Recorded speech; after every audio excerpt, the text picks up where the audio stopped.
Movie की starting होती है जहाँ पे पंकज जी का सीन है। ये बनारस का शिव मंदिर में काम करते हैं। बहुत ज्यादा पूजा पाठ वाले आदमी हैं। यही करते हैं दिन भर और शाम को घर आते हैं। परिवार जिसमें पत्नी, बेटी, बेटा है और वो बहुत खुश रहते हैं। उनका एक दुकान भी है जहाँ वो पूजा पाठ का सामान बेचते हैं। तो एक्चुअली आज वहाँ पे किसी का बैग छूट गया था, तो घर लेकर आए और वो अपनी बेटी को बोलते हैं कि किसी का बैग है, छूट गया था, ऊपर ले जाकर रख दो। नेक्स्ट सीन में अगली सुबह होती है। वो यात्रियों को बता रहे होते हैं कि हमारे बनारस में क्या है, क्या अच्छा है, क्या नहीं। तो उनको हॉस्पिटल से कॉल आता है। वो हॉस्पिटल आते हैं। यहाँ उनकी बीवी फुल रो रही है क्योंकि वो बेटा जो है ना वो बेहोश हो गया था, तो वो एडमिट है। पंकज जी डॉक्टर से मिलते हैं कि क्या हुआ। तो डॉक्टर उनको एक टैबलेट दिखाता है जो विकी ने लिया था। तो पंकज जी बोलते हैं ये कैसा टैबलेट है। तो डॉक्टर एक टॉय से प्रैक्टिकल करके दिखाते हैं कि ये रात भर जगाए रखने के लिए है। आपका बेटा रात भर मैस्टरबेशन किया है और वो तब तक किया जब तक वो बेहोश नहीं हो गया। एक्चुअली विवेक का दोस्त विवेक को हॉस्पिटल लेके आया था। तो पंकज जी शॉक हो जाते हैं पूरी तरह से और वो गुस्से में जाने वाले होते हैं। तब तक डॉक्टर बोलता है कि देखिए ये एक बहुत गंभीर समस्या है, क्योंकि विवेक जो कि उनका बेटा है उसको पता है कि मेरे पापा को पता चल गया है। तो सोचिए वो कितना एम्बैरस होगा। इस उम्र में बच्चे ऐसे कर देते हैं। तो वो शांत हो गए और अपने बेटे को घर लेकर आए। वहां पे जो गली की औरतें आई होती हैं विवेक को देखने। नेक्स्ट सुबह वो विवेक को स्कूल छोड़ने जाते हैं। वहां पे जो विवेक का दोस्त से बात करते हैं, वो बोलते हैं बताओ क्या हुआ है। तो बताता है कि स्कूल में डांस प्रैक्टिस हो रहा था, तो विवेक के साथ सोफी थी और वो दोनों बहुत अच्छा कर रहे थे। ये बात कुछ लड़कों को हजम नहीं हुई, तो अगले दिन वो कुछ ऐसा किए कि सोफी ने विवेक के डांस पार्टनर छोड़ दिया। वो मैडम से भी बात किया, लेकिन मैडम बोलती है कि तुम किसी और लड़की को चूज कर लो। उसके पास कुछ बॉयज आते हैं अगले दिन और वो बोलते हैं कि तेरा वो जो है ना वो छोटा है, इसलिए वो छोड़ दे तुझे। तो वो उसी रात अपने दोस्त के घर आता है और इंटरनेट पे सर्च करता है कि साइज को कैसे बढ़ाएं, साइज के नुकसान क्या क्या हैं। और लिखा होता है, उसको मिलता है कि मास्टरबेशन करने से साइज बड़ी हो जाएगी।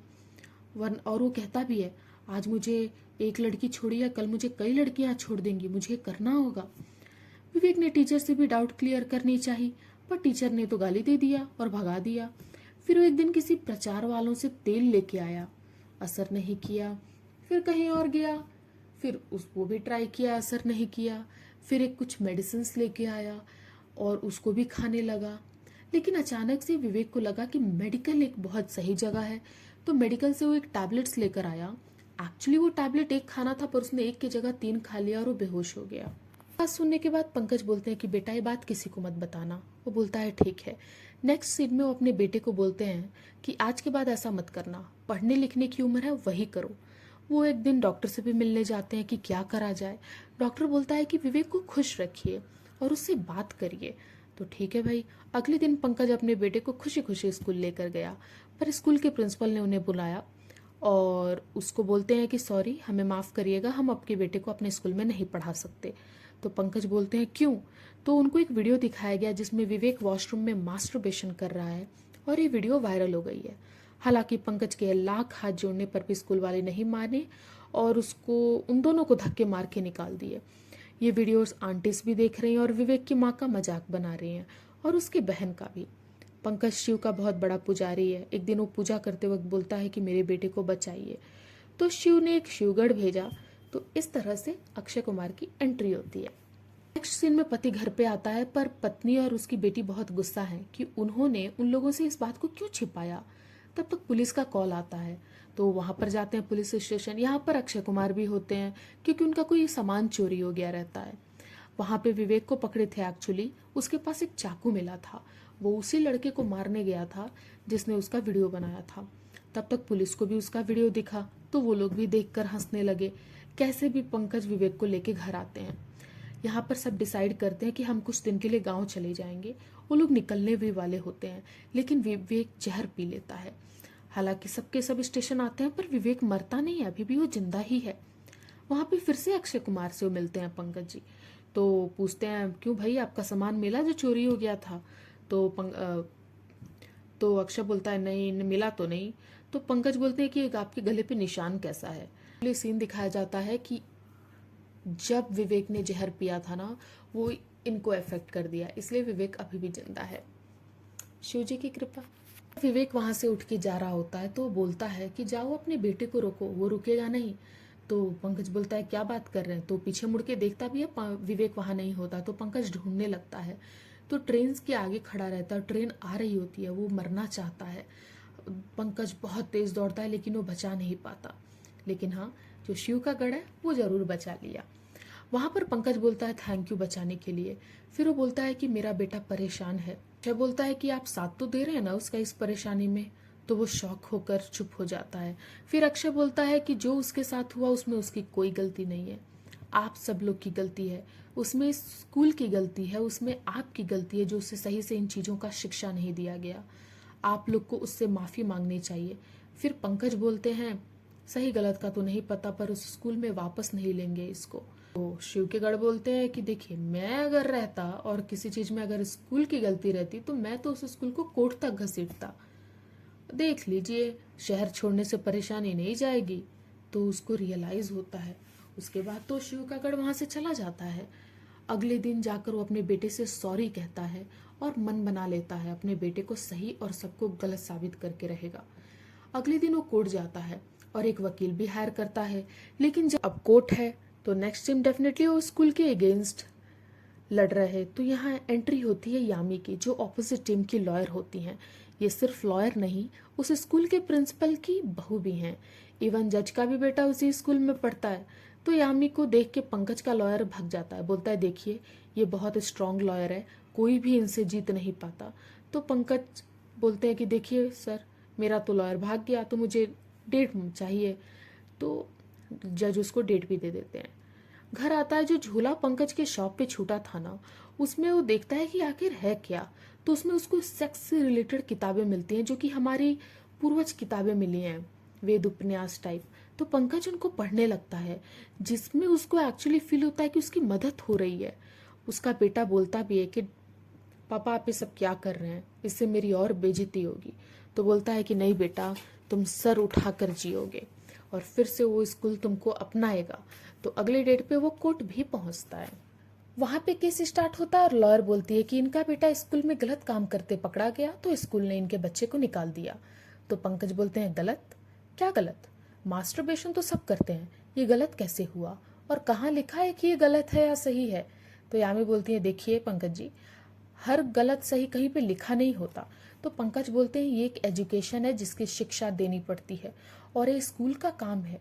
पंकज ने एक किताब निकाला पंचतंत्र, जिसमें लिखा था काम सूत्र के बारे में, जो कि एक धर्म है, और उसमें लिखा था 2000 साल पहले इसकी शिक्षा दी जाती थी, अब क्यों नहीं? जज को लगा बात में तो दम है। तो जज ने अगला डेट रख दिया हियरिंग के लिए। जब वो अपने घर जाता है तो वहां पे पंडित आया होता है। तो पंकज को वो मंदिर के काम से निकाल देता है, बोलता है कि जो ऐसे केस पर लड़ाई करेगा उसको मेरे मंदिर के काम में कोई जगह नहीं है, आज जॉब छोड़ दो तुम। नेक्स्ट कोर्ट सीन में यामी पंकज के घर वालों को बुलाती है और सवाल करती है। पहले तो विवेक से सवाल करती है, काफी गंदे गंदे सवाल करती है सेक्स रिलेटेड। अब वो तो बच्चा है, डर के भाग जाता है। तो यामी बोलती है देखिए, ये तो इनके बच्चे तो सेक्स के बारे में सीखना ही नहीं चाहते हैं। बेटी को बुलाती है, पूछती है कि बताओ मास्टरबेशन क्या है। हालांकि वहां पे पूरी महफिल भरी हुई थी, लेकिन फिर भी उनकी बेटी बहुत स्ट्रांगली जवाब देती है। फिर पंकज की पत्नी को बुलाया जाता है। वहां पे यामी बोलती है बताइए आपने सुहागरात के दिन क्या किया था। तो हालांकि पंकज आपत्ति जताते हैं, लेकिन यामी पूछती रहती हैं। तो पत्नी भी बहुत स्ट्रांग बन के आई रहती है। वो बोलती है कि मैडम जी, जो आपने किया था या फिर जो आपके माँ बाप करते हैं, जिससे आप आई, मैंने वही किया था। जिससे जज साहब किए होंगे तो इनके बच्चे आए होंगे। तो जज साहब शर्मा जाते हैं, वो बोलते हैं ठीक है आप जाइए। तो उनको वाइफ चली जाती है।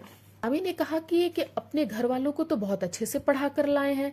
कहती है कि स्कूल के अंदर जो चीज नहीं की जा सकती वो इनके बेटे ने किया।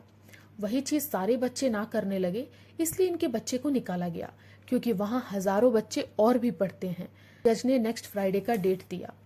नेक्स्ट कोर्ट सीन में पंकज ने उस तेल वाले को, डॉक्टर को, मेडिकल वाले को, सबको बुलाया और सबसे पूछा कि बताइए आप जो बेच रहे हैं उससे कोई साइज वाइज बढ़ेगा। तो लोग बोलते गए नहीं नहीं नहीं, हालांकि भेज दिया गया। फिर वो मेडिकल वाले से सवाल करना स्टार्ट किया कि जो टैबलेट आपने मेरे बेटे को दिया था उस दिन, उससे क्या साइज बढ़ेगी। तो बोलता है नहीं, सिर्फ मसल स्ट्रांग होंगे, साइज नहीं बढ़ता। तो पंकज पूछते हैं कि ऐसा कोई भी दवा है जिससे साइज बढ़ती है?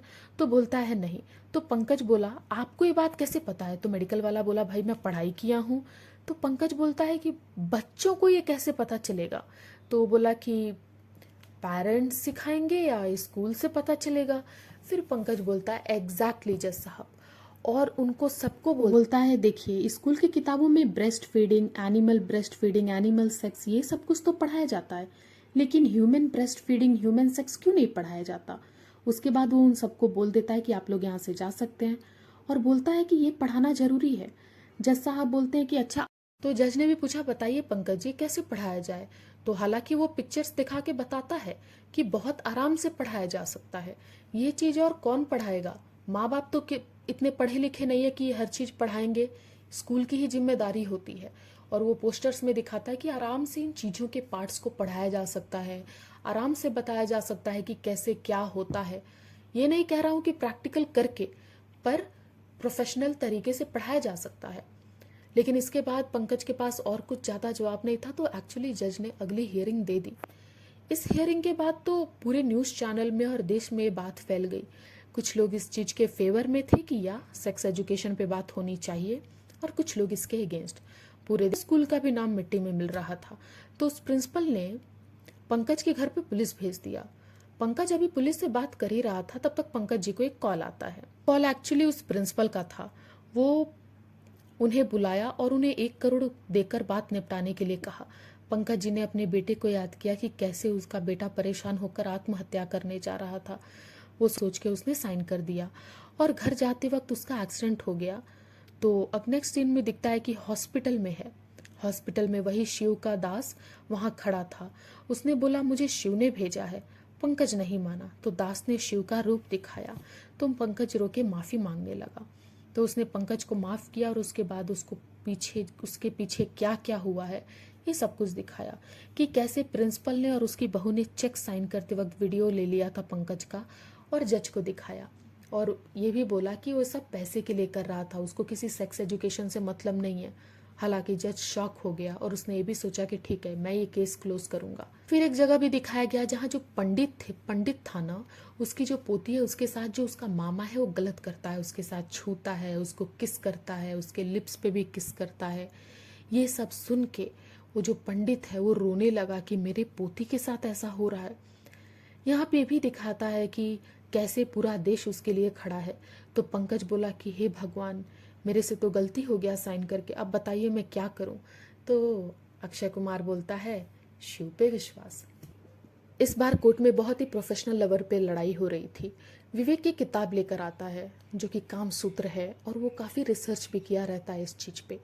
यहाँ पर ये पता चलता है कि ब्रिटिश, उससे पहले तो गुरुकुल वगैरह में इन सब चीज़ों की पढ़ाई होती थी, लेकिन जब से ब्रिटिश आए उन्होंने हमारे पूरे एजुकेशन सिस्टम को ही चेंज कर दिया। यहाँ पर उन्होंने ये सारी चीज़ों पे रोक लगा दिया। पर अगर अब बात गौर करने वाली तो ये है कि आज भी उस यूरोप, अमेरिका, इन सारे जगहों पर सेक्स एजुकेशन की पढ़ाई दी जाती है, और इसीलिए वहाँ के बच्चे मॉडर्न हैं, आधुनिक हैं। लेकिन हमारे यहाँ उन लोगों ने सारा चीज़ रोक लगा दिया, और आज भी हमारा इंडिया ब्रिटिश एजुकेशन सिस्टम को ही फॉलो कर रहा है। हमारे पुराने एजुकेशन सिस्टम को जो कि गुरुकुल में पढ़ाया जाता था उसे आज तक सरकार ने लागू नहीं किया। तो जज ने भी बोला कि हाँ इस बात पे तो पॉइंट है। तो उसके बाद यामी विवेक से पूछती है कि एक बात बताओ, तुमको लगता है कि तुमने जो भी किया सही किया या गलत किया? तो वो बोलता है कि देखिए मैम, मैंने सही तो नहीं किया, लेकिन हाँ सेक्स एजुकेशन पे बात होनी चाहिए, क्योंकि जो भी मैंने किया, मैं ये नहीं कह रहा हूँ कि मैंने गलत किया, लेकिन अगर मुझे उसकी जानकारी होती तो शायद मैं वो काम नहीं करता। और मेरे जैसे ऐसे कई बच्चे हैं इस पूरे दुनिया में, इस पूरे इंडिया में, जो ऐसी गलती कर रहे हैं, जो इस चीज़ को कर रहे हैं सिर्फ लैक ऑफ नॉलेज की वजह से। और ये काम सिर्फ माँ बाप का या स्कूल का है, पर माँ बाप तो पढ़े लिखे नहीं है, तो स्कूल को इसे पढ़ाना पड़ेगा। उसके बाद यामी बोलती है कि ये तो बेशरम है ही, यहाँ पे और कितने हैं जिनको लगता है कि सेक्स एजुकेशन पे बात होनी चाहिए, क्योंकि भीड़ तो यहाँ पे बहुत आई है। तो धीरे धीरे करके सारे लड़के लड़कियाँ और सारे लोग हाथ उठाते हैं, ये कहते हुए कि हाँ वो मानते हैं कि सेक्स एजुकेशन पे या पीरियड पे बात होनी चाहिए। तो यहाँ पे पंकज जी के फेवर में ही सारा चीज होता है, तो पंकज जी केस को जीत जाते हैं और जज ने अपना फैसला सुनाया कि प्रिंसिपल को कि विवेक को स्कूल में वापस लिया जाए। और हाँ, उन्होंने ये भी कहा कि इस एजुकेशन सिस्टम को चेंज करने की वो गवर्नमेंट से अपील करेंगे और ये सिस्टम ज़रूर चेंज होना चाहिए। यहाँ पे हर चीज़ का नॉलेज दिया जाना चाहिए, स्पेशली ये जो सेक्स एजुकेशन के पार्ट है वो सरकार से वो अपील करेंगे कि उसको इन किताबों में, आज के एजुकेशन सिस्टम के किताबों में लागू किया जाए। उसके बाद सब खुश हो जाते हैं और ये लोग लास्ट में वो शिव के दास से मिलते हैं। शिव का दास बोलता है चलिए मेरा काम तो हो गया। उसके बाद वो शिव का दास तो वहां से चला जाता है। लेकिन यार मैं आपको एक बात बता रही हूँ, एक सीन ना बहुत अच्छी है। जब जब वो शिव का दास जाता है ना कहीं, ये पीछे से एक नंदी जा रही होती है। This scene is actually beautiful. Well, यहाँ पे मूवी एंड होती है। मूवी तो मुझे तो बहुत अच्छी लगी एक्चुअली। दोनों ओ माई गॉड के दोनों पार्ट्स के मूवी ने बहुत अच्छा मैसेज दिया है सोसाइटी को। खैर, आपका इसमें क्या सोच है? सेक्स एजुकेशन इम्पॉर्टेंट होना चाहिए या नहीं? कमेंट करके बताएं। Thank you so much.